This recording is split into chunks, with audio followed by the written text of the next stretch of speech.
அனைவருக்கும் வணக்கம். அடுத்து இந்த பகுதியில் நம்ம என்ன பார்க்க இருக்கிறோம் அப்படின்னா, பழமொழிகளை எப்படி வகைப்படுத்தி பிரிச்சிருக்காங்க அப்படிங்கிறத அந்த பகுதியில் பார்க்க போகிறோம். முதல்ல கதாபாத்திரங்களை வைத்து இருக்கக்கூடிய பழமொழிகள், பிற மொழி சொற்களை பயன்படுத்தி இருக்கக்கூடிய பழமொழிகள், தொழில் சார்ந்த பழமொழிகள், சாதி சார்ந்த பழமொழிகள், உறவுகள் சார்ந்த பழமொழிகள், ஊர்கள் சார்ந்த பழமொழிகள், சமயங்கள், மாதங்கள், மிருகங்கள், பறவைகள் என்று பல்வேறு வகைகளில் இந்த பழமொழிகளை எப்படி பயன்படுத்தியிருக்காங்க அப்படிங்கிறத நம்ம இந்த பகுதியில் பார்க்க போகிறோம். இதில் கதாபாத்திரங்களை வைத்து உருவாகிய பழமொழிகள் என்ன அப்படின்னு பார்த்தோம்னா, தெனாலிராமன் பூனை வளர்த்தது போல அப்படின்னு சொல்லி ஒரு பழமொழி இருக்குது. ராமன் ஆண்டால் என்ன, ராவணன் ஆண்டால் என்ன அப்படின்னு ஒரு பழமொழி. அடுத்து பாருங்க, பிறமொழி சொற்களை பயன்படுத்தின பழமொழி. மரியாதை கெட்டால் மலவாடு, நவாப் இத்தனையால் புளிய தடைக்காது, துப்பாக்கி வயிற்றில் பீரங்கியா, பாத்திரம் அறிந்து பிச்சையிடு, கோத்திரம் அறிந்து பெண் கொடு. பாத்திரம் அறிந்து பிச்சையிடு, கோத்திரம் அறிந்து பெண் கொடு. தொழில் சார்ந்த பழமொழிகள் பார்க்கலாம். ஆசிரியர் சொல் அம்பலச் சொல். ஆசிரியர் எதையுமே வெளிப்படையாக பேசி விடுவார் அப்படிங்கிறதா இதில் சொல்றாங்க. கூட்டு வியாபாரம் குடுமி புடி அப்படிங்கிறாங்க. அதாவது கூட்டு வியாபாரம் செஞ்சா என்ன, என்னைக்கா இருந்தாலும் சண்டை வருண்டா அப்படிங்கிற சொல்றாங்க. ஒற்றுமை இல்லாமல் இருக்கக்கூடிய ஒரு நிலைக்கு தான் இந்த எடுத்துக்காட்டு. அடுத்து பாருங்க, சாதிகள். செட்டி கேட்டால் பற்று துடுவாள், சேனியன் குடுமி சும்மா ஆடிடுமா அப்படிங்கிறாங்க. அடுத்து பாருங்க, சமயங்கள் சார்ந்து. அரசன் அன்று கொள்ளும், தெய்வம் இன்று கொள்ளும் அப்படிங்கிறாங்க. அரசன் அன்று கொள்வான், தெய்வம் நின்று கொள்ளும். என்னைக்கா இருந்தாலும் தவறு செஞ்சா அதற்கான தண்டனையை தெய்வம் நமக்கு கொடுத்து விடும். இதுதான் அந்த பழமொழியோட விளக்கம். அடுத்து பாருங்க, அறியும் சிவனும் ஒண்ணு, அறியாதவன் வாயில மண்ணு அப்படிங்கிறாங்க. அதாவது இறைவன் என்பவன் ஒருத்தன் தான்டா, அதை ஏன்டா பல்வேறு விதமா பிரித்து சொல்லிக்கிட்டு இருக்கீங்க அப்படிங்கிறத இந்த 2 வரிகள்ல அழகா சொல்லியிருக்காங்க. அறியும் சிவனும் ஒண்ணு, அறியாத. ஊர்களை பற்றி பழமொழிகள் பார்த்தோம் அப்படின்னா, காசிக்கு போனாலும் கர்மம் தொலையாது. நம்ம ஒரு பாவவினை செஞ்சுருந்தோம், அது வழி வழியாக நம்மை தொடர்ந்து கொண்டு வருது அப்படின்னா, எங்கு சென்றாலும் அதற்கான பாவம் தீராது. அதனால முடிந்தவரை தர்மம் செய்யுங்கள் அப்படின்னு சொல்கிறாங்க. அடுத்து பாருங்க, தூத்துக்குடி சந்தையிலே துட்டுக்கொரு பொண்டாட்டி அப்படிங்கிறாங்க. காசு கொடுத்தா எங்கே வேணாலும் யார் வேணாலும் கிடைப்பாங்க அப்படிங்கிறத அந்த காலங்களில் சமூகங்களில் நிறைய முரணான கருத்துக்கள் இருந்தாலும் அதான் அந்த பழமொழிகளும் நமக்கு எடுத்து காண்பிக்குது. அடுத்து பாருங்க, உறவுகள் பற்றி சொல்லியிருக்காங்க. கேட்காமல் விட்டது கடன், பாராமல் விட்டது உறவு.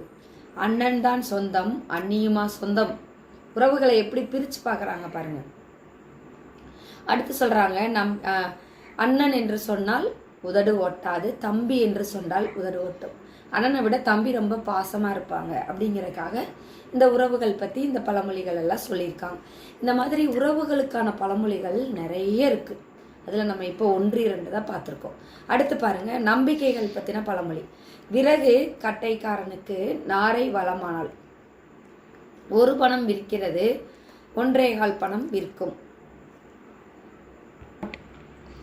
சமுதாய செய்திகளை எடுத்து காட்டக்கூடிய பழமொழிகள் என்ன அப்படின்னு பார்த்தோம்னா, சங்கு ஊதாமல் தாலி கட்டுவதுண்டோ. அதாவது திருமணம் என்றாலே அனைவரையும் அழைத்து சகலமும் கூடி மனம் செய்து கொள்ள வேண்டும். அதுக்கு தான் இந்த பழமொழி எடுத்துக்காட்டு. அதுக்கடுத்து பாருங்க, கூலிக்கு மாரடிக்கிறான் அப்படின்னு சொல்லுவாங்க. அதாவது ஜால்ரா போடுறது கூட அப்படி சொல்லுவாங்க. ஒருத்தர்கிட்ட ஒன்று இருந்து வாங்கிட்டோம் அப்படின்னா அவர்கள் பக்கமே சாய்ந்து விடக்கூடாது. உண்மை எதுவோ அந்த உண்மையை பேசுதல் வேண்டும். அதுக்கு தான் இந்த பழமொழியை கூலிக்கு மாரடிக்காத அப்படிம்பாங்க. இப்போ ஒருத்தர் இருக்காங்கன்னா அவங்க கிட்ட நான் பணத்தை வாங்கிட்டு இன்னொருவருக்கு தீங்கு செய்தல் கூடாது. அதுதான் இந்த பழமொழி நமக்கு வலியுறுத்துது. அடுத்து பாருங்க, அறங்கள் பற்றி பேசக்கூடிய பழமொழி. அறம்னா என்னது? தர்மம் செய்ய வேண்டும், உண்மை பேச வேண்டும், நீதியை வலியுறுத்த வேண்டும். இதையெல்லாம் வலியுறுத்தக்கூடிய பழமொழி என்ன இருக்குன்னு பார்க்கலாம். குடி, சூது, விபச்சாரம் குடியை கெடுக்கும்.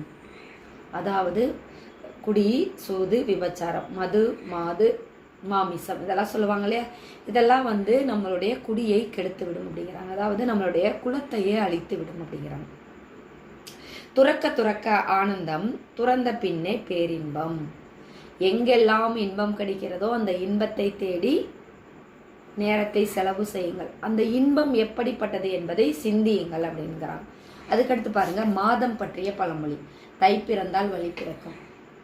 ஏன்னா தை மாசத்துல தான் என்ன பண்ணுவோம், ஆடி மாதம் விதைத்ததை தையில் அறுவடை செய்வோம். அப்போது அறுவடை செய்யும் காலங்கள் வந்தால் நம்மக்கிட்ட மக்கள்கிட்ட என்ன புழங்கும், பணம் புழங்கும்.